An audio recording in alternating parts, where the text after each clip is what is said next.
Christianity has long claimed that the universe was created, and now we have the Big Bang theory that suggests at least that it started at a certain time. Then there's always the issue, yes, but if there can't be an uncaused cause, then what created God? Welcome back, everyone. The clip that you're about to watch features John Lennox again, and in this video, he's really aiming directly at this notion that I hear all the time in the comment section. It's this God of the gaps idea, or this idea of we can't explain it yet, therefore God. He kind of puts that right in the center of the crosshair and explains why that type of label and dismiss approach to these big questions, particularly about the origin of the universe, actually becomes a little bit self-refuting and actually doesn't help us think through what we're really facing when it comes to the origin of the universe.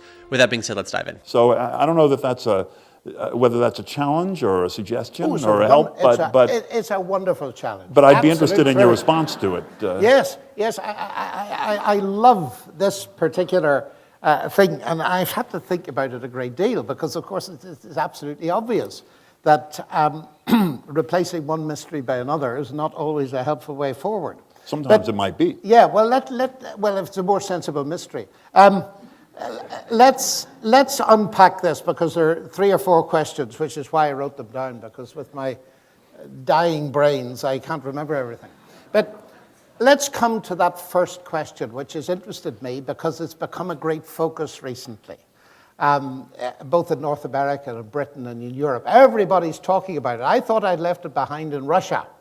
And that's the question, who created God? And Dawkins has made it the heart of his book, The God Delusion. I was staggered when I found it there. What I mean about Russia, ladies and gentlemen, is I used to get this all the time in the Academy of Sciences when I was traveling out to Russia in the late 1980s and the early 1990s, you see.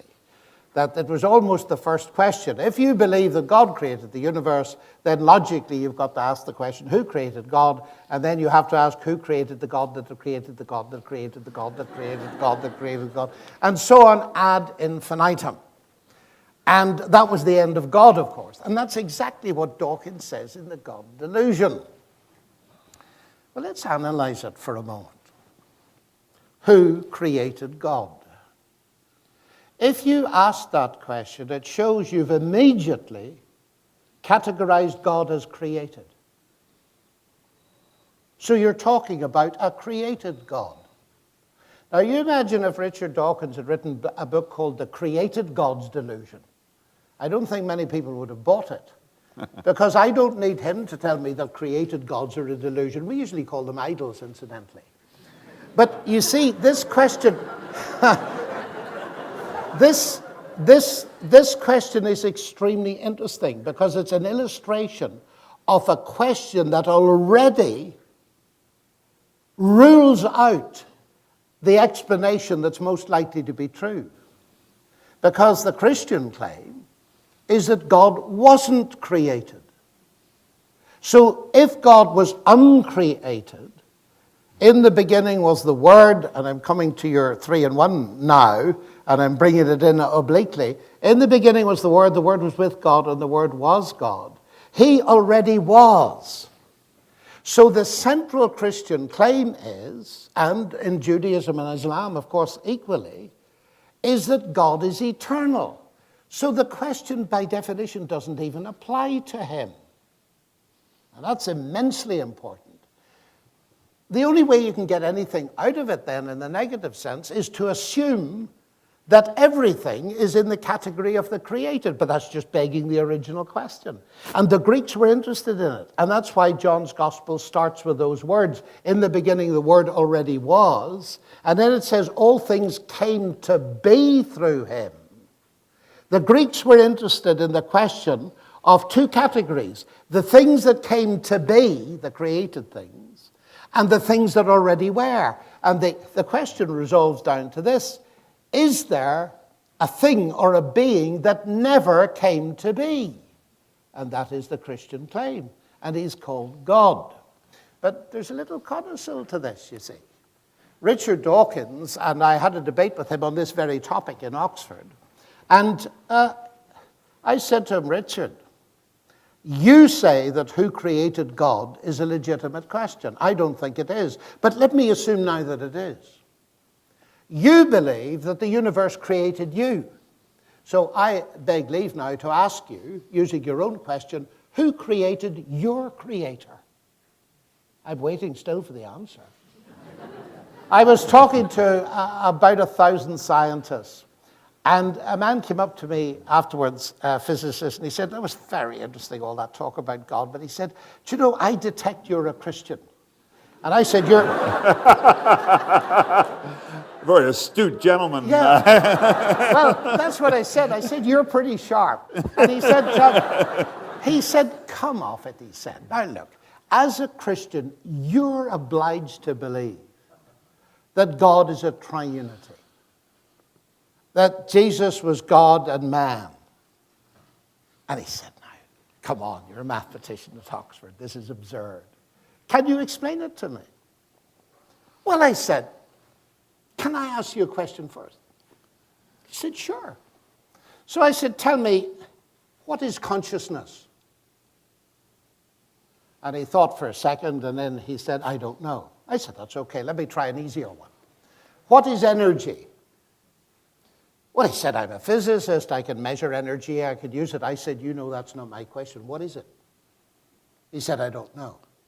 Oh, I said, that's very interesting. You don't know. Tell me, I said, do you believe in consciousness? Yes, he said. Do you believe in energy? Yes, he said. So I said, you believe in these two things and you don't know what they are. I said, should I write you off as an intellectual? And he said, please don't. And I said, but that's exactly what you were going to do with me 5 minutes ago. Now I said, if you don't know what energy is, and nobody does, and if you don't believe that, you physicists, read Richard Feynman. If you don't know what energy is, don't be surprised if energy, light, gravity, and consciousness are a mystery. Don't be surprised if you're going to get an element of this in God. You're bound to get it. But now I pushed him a bit further, you see. And I said, why do you believe in these things if you don't know what they are?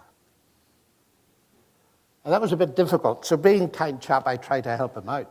And I said, you believe in these things because of their explanatory power as concepts. And he said, that's exactly right. Now I said, look, of course I can't explain to you how God became human. But I said, it's the only explanation that makes sense of the evidence as I see it. So when we look at the things in the universe that appear to be intelligently designed, we're not saying we don't understand it, therefore God. We're saying that in light of the fact that we have consciousness, just to use one example, it is more logical to infer an eternal consciousness capable of creating to begin with than it is for your beginning point for everything to be something unintelligent and material in nature. Simply put, you're logically committed to accept the idea of an eternal intelligent consciousness, i.e. God, or you're forced to argue for an eternal piece of matter, an eternal rock, essentially.